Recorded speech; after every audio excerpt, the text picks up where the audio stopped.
All right, everyone, welcome back. Appreciate y'all being here today. I have what I think is going to be a good one here for us. It is eight underrated things about life in Germany. So I'm curious about this because we've done one video from this gentleman, and he did. I think it was like why Americans love living in Germany or something. I can't remember what it was exactly, but underrated things, So I mean, we already know, like Germany's known for the beer, the bread, the Autobahn, etc. We know that stuff. This is a underrated thing, so I'm curious to see what he has to say. I'm curious to see what the underrated things may be, things that we don't typically hear in videos, so I like this kind of look at it. So yeah, it's a 13-minute video, so without further ado, let's get into it. 8 underrated things about life in Germany. Okay, everyone knows about the things Germany is famous for being good at. Germany has great beer. Germany has great cars. Germany is really good at soccer, or they used to be. But in this video, I'm going to talk about things about life in Germany that I think are underappreciated or underrated. So without further ado, let's get into it. The absolute vastness and rich history that is just commonplace in day-to-day life here in Germany. Right now I'm sitting on the steps of a church that's from the 12th century. And I feel like people that are from Germany really sort of take this for granted, and even I started to take it for granted after living here for a few years. I remember when I first came here, I was just awestruck by how old some of these buildings were and how much history there was on the things that I was walking around on. But you do get used to it, and it's only once I started to read some Ken Follett books like The Pillars of the Earth, which is about the making of a cathedral, that I really started to reappreciate just how crazy it is that there's this insane history all around us. Exactly. This behind me here, the Kloster Kronberg, which is a former monastery, originated in 1078. It's beautiful. It's over 1,000 years ago. So, and I feel like it's kind of taken for granted for and pretty underrated here in Germany. See, I've seen that. One of the American stereotypes that you see in some videos is like, well, they're obsessed with old buildings, and it's like, well, I mean, when I did my hometown video, I'm like, Marietta, 1790s, and you guys have bars that are older than that, I mean, and we just don't have that kind of stuff over here, so it does kind of blow my mind that, that monastery or that church, that massiveness was built 1,000 years ago, and it's still standing. I find that so fascinating. But I could also see where, going back to my hometown video I did, it's like you guys are like, man, your place is beautiful, and I was like, man, it really is. And the last few times I've driven into town in Athens and stuff, I've been looking around being like, wow, it's a lot nicer than I remember being, but I just see it every day, so I got used to it. This culture of when people buy a home, they buy a home for life. In the United States, I feel like there's this culture and attitude of people buying starter homes, which is a home that you're buying that you're not going to live in forever, that maybe you're actually going to only live in it for a couple of years.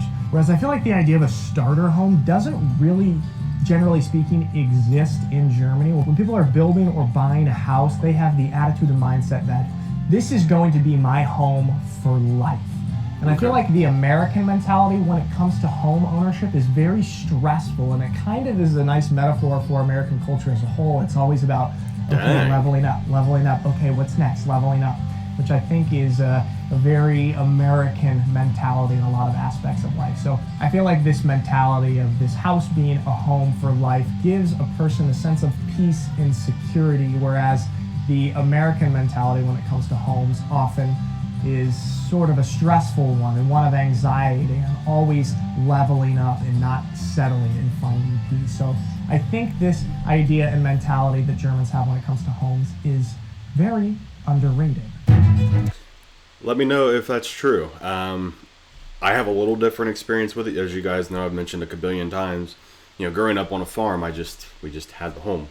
We took over the home. It was previously built, obviously by family and everybody, but we took over, added on to it before I was born. I should say we, but it was before I was born. And we did end up moving, some of my family, but we moved to be closer to other parts of the family, and so I guess I don't know. Just let me know if that's true over in Germany. Behind China, Russia, and Brazil, Germany has the most neighboring countries bordering it in the world. And this is not something to be overlooked. The United States, we border Mexico and Canada. We do not have such close and easy access to other cultures. The fact that people grew up in Germany, in the heart of Europe, with access to 9 different countries on its border is really an incredible thing. Being able to drive 2 hours and be in France, drive 1 hour and be in Switzerland, or go east and drive and be in the Czech Republic, or up north to Denmark, it's a really valuable thing. I was just talking to a former teammate of mine on the Unicorns, and he talked about how, the first time he left Germany to go to a different country was probably before he could walk, and he'd been going to different countries in Europe that spoke different languages all growing up. The first time I went to a country that spoke a different language than mine was when I came to Germany in 2016. This is totally underappreciated by people that live in Germany and grew up with this. Very underrated. Now the next point. Yeah, see that right there. Sorry, one sec. My brother's FaceTime. That hits me because I wanna be able to do that. There's something about driving 3 hours and being in a different country, or for me, driving 3 hours and being in my same state. So. Something else.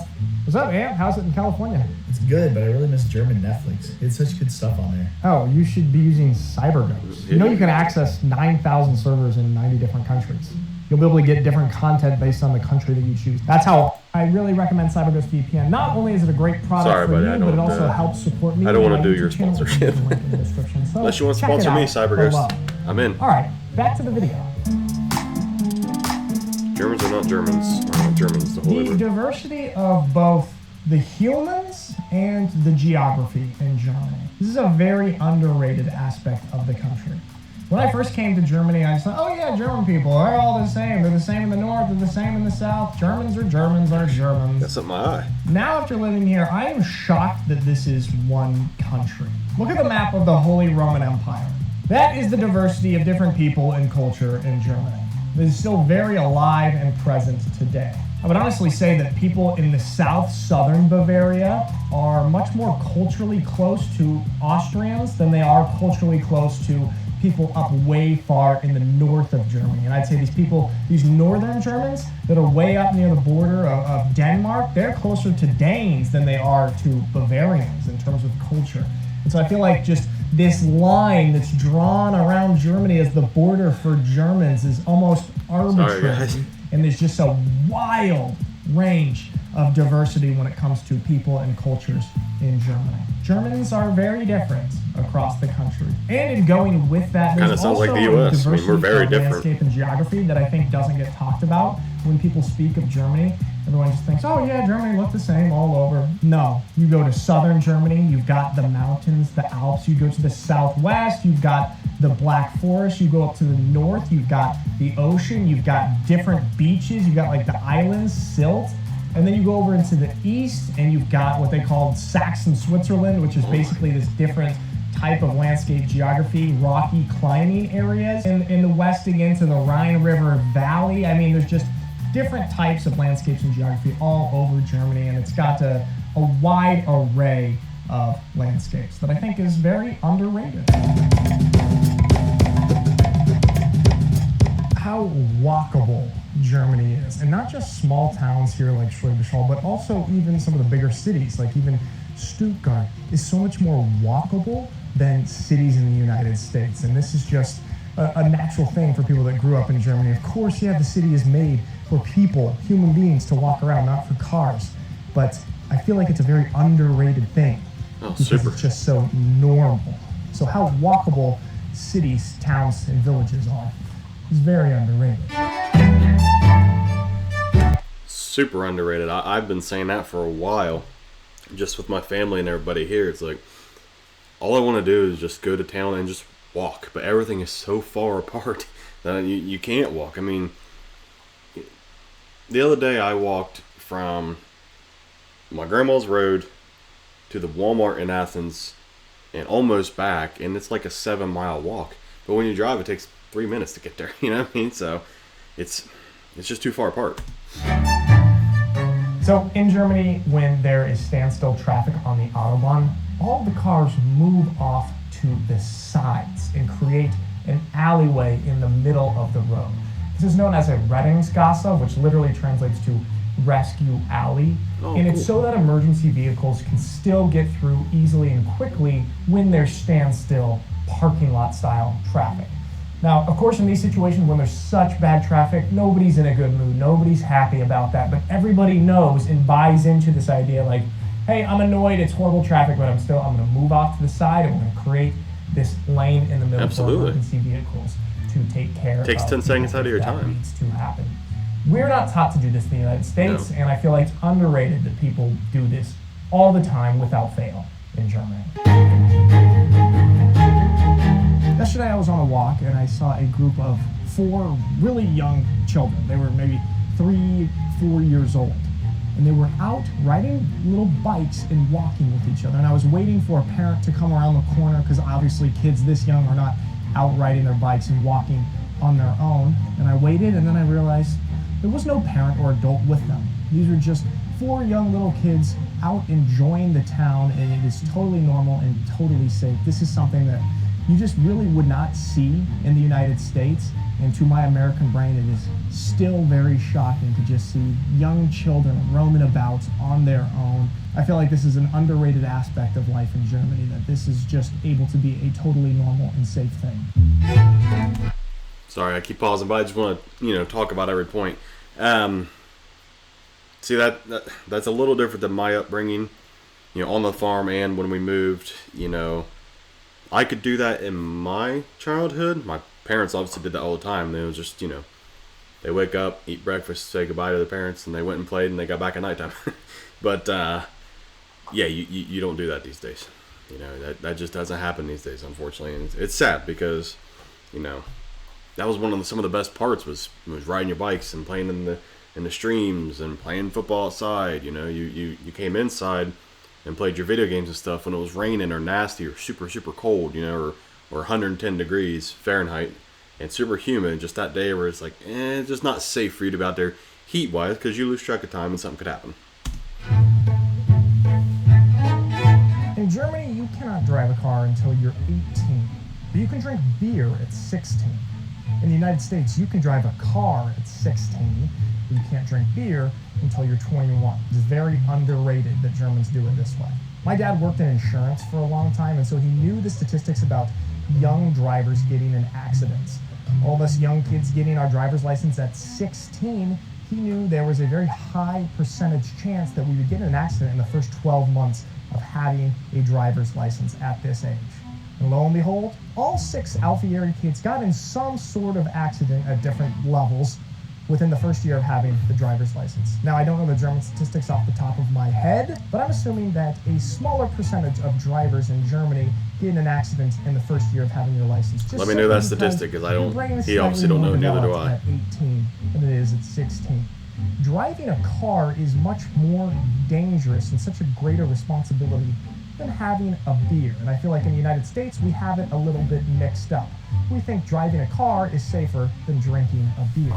So I'm really a fan of how Germany handles these two topics at these different ages. And I think it's a very underrated aspect of life in Germany. German infrastructure.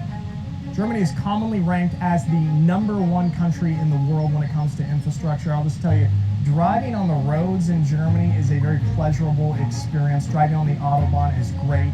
Hardly ever any potholes. The roads are in pristine conditions.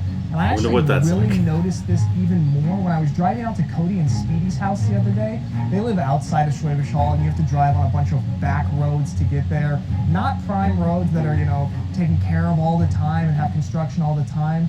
And even these back roads are just pristine. What a beautiful drive. I would say German construction seems to take quite a long time. There are a few construction projects here around Schwäbisch Hall that they've been working on my entire time here and seem to have made little to no progress. However, when they do finish projects in Germany, they do it well and they do it to last. I think if you want to really appreciate German roads and German infrastructure, leave the country and go drive on some other ones. I feel like if you grew up in this system, this is just what you know and this is the standard. So even though it is literally ranked #1 in infrastructure, I feel like people do not really appreciate that. It's undervalued, and therefore it makes my list of underrated things about life in Germany.